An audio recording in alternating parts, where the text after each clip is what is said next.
ছেড়ে দেবে। মুখ দিয়ে বলতে একটা মাওলানা বলছেন, বাবা নবীজি যা আদেশ করবেন আমরা তা করব, যা ছেড়ে বলবেন আমরা জোরে বলুন না ছেড়ে দেবো। সবাই বলে একসাথে ছেড়ে দেবো ইনশাআল্লাহ। ইনশাআল্লাহ।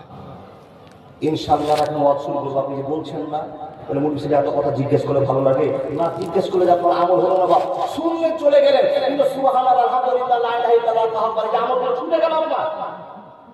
দেখেন দেখেন দেখেন, তাহলে আল্লাহকে খুশি করার উদ্দেশ্যে জীবনযাত্রা শুরু করলাম, নবীকে মানবো ইনশাআল্লাহ। আবার বলবো ইনশাআল্লাহ। দেখি মানতে পেরেছি কিনা।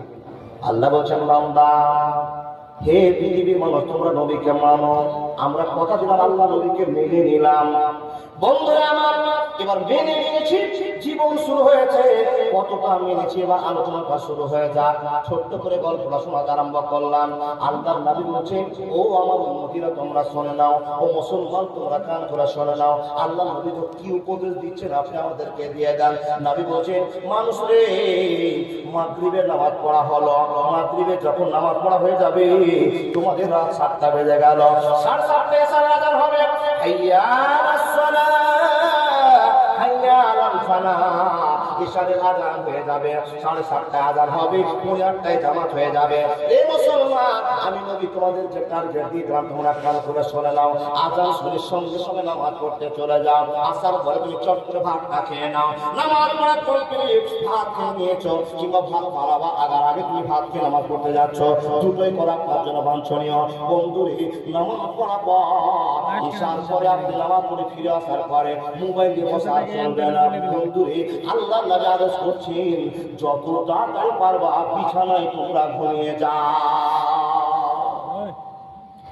মাওলানা কেন বিছানায় ঘুমিয়ে যাবো সেটা জানতে চাই। আল্লাহ রাব্বুল আলামিন বলছে ও আল্লাহ তোমাদের বড্ড ভালোবাসি, তাই তোমাদেরকে দয়া করে এমন একটা সুন্দর রাত দিয়েছি, এই রাতে তুমি সারা দিনের ক্লান্তিকে মিটিয়ে নেওয়ার জন্য একটা সুন্দর রাত। হে বান্দা তুমি শোনো, আমি আল্লাহ তোমাকে সুখের জন্য রাতের ঘুম বেড়ে দিলাম। বন্ধুরে এই রাতের ঘুমটা তোমরা পাঠতে আরম্ভ করো, 8টার মধ্যে শুয়ে যাও। চলে গেল 11টা, চলে গেল 12টা, যদি তুমি আল্লাহর ভয়ে ঘুম কাটাতে পারো 1টার সময় তুমি আমাদের বাড়িতে তাহাজ্জুদের নামাজ পড়তে যাও।